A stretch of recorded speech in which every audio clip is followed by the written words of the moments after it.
Olá, alunos! Bem-vindos a mais um módulo da disciplina de Educação do Deficiente Intelectual.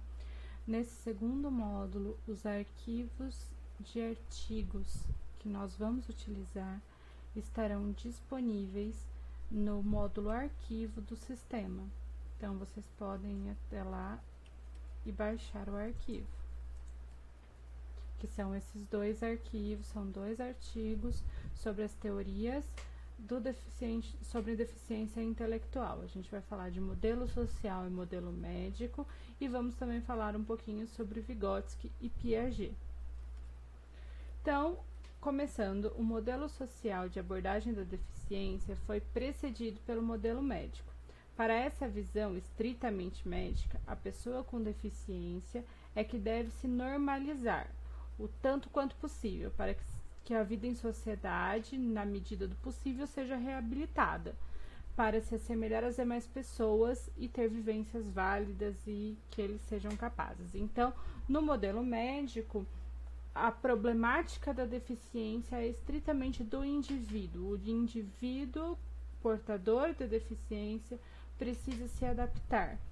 Então, no modelo médico, a gente olha para o indivíduo.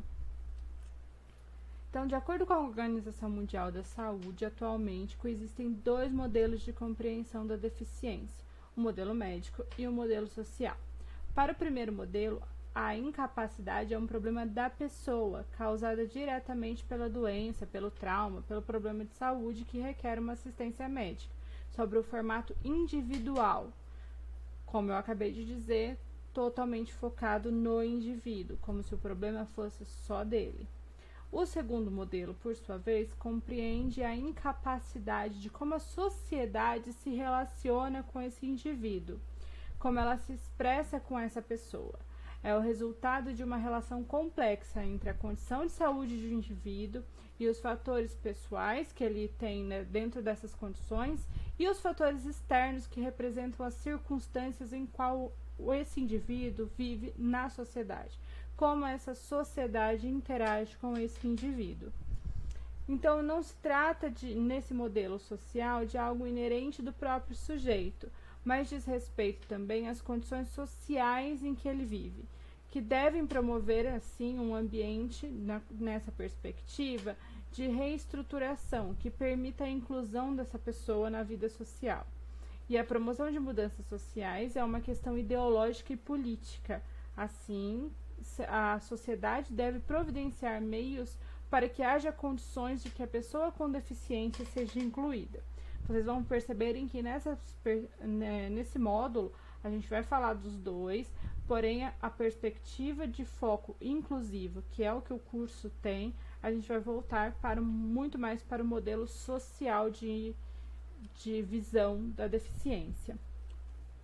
Então, no modelo médico, como a gente já havia dito, né, fazendo essa retrospectiva para que a gente entenda linearmente como nos desenvolvemos enquanto sociedade, no predomínio do modelo médico contribuiu para a aproximação da semântica entre deficiência e doença mental, assim como fortaleceu uma leitura da primeira a partir de um paradigma da falta, negligenciando o potencial do indivíduo.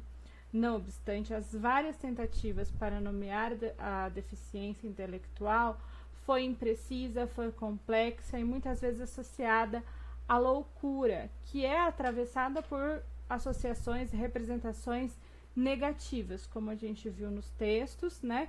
Povoam o imaginário. Então, daí, desse modelo médico, veio expressões como pinel, retardado, idiota, todos esses adjetivos pejorativos vieram dessa aproximação da deficiência intelectual com a loucura de maneira muito pejorativa e se espalhou pelo imaginário coletivo, né, pelo imaginário popular, e está ancorada na nossa sociedade até os dias de hoje. Então, no modelo social, que é o que nos interessa na perspectiva inclusiva, ele vem do movimento das pessoas com deficiência, que começou na Inglaterra. Essa concepção de deficiência tem por objetivo fomentar a emancipação das pessoas com deficiência, para que elas percebam criticamente qual é o seu lugar na sociedade e que elas ocupem esse lugar. As principais premissas que acompanham essa definição de deficiência postulam que a deficiência é uma situação, algo que sistematicamente acontece durante a interação social. Então, a deficiência ela é um fator que não pode ser erradicada, que não pode ser controlada, que não pode ser tratada, independente dos profissionais que atuem, do modelo médico que tenha. É algo inerente ao ser humano. Portanto, o modelo social ele é um instrumento essencialmente político para a interpretação dessa realidade, com o fim de transformação social. Assim, ao entendermos que aquilo é inerente ao humano, é uma condição daquela pessoa, nós devemos pensar, enquanto sociedade, politicamente, como incluir aquela pessoa dentro das suas especificidades.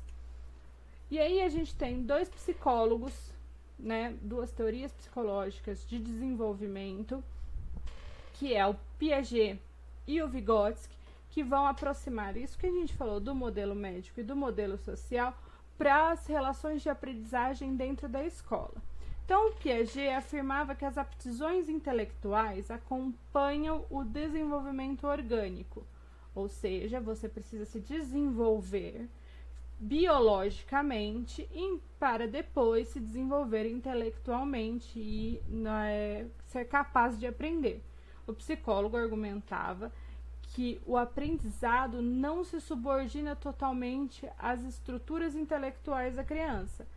Na relação entre aprendizado e desenvolvimento, o primeiro vem antes, provocando saltos na compreensão e no conhecimento.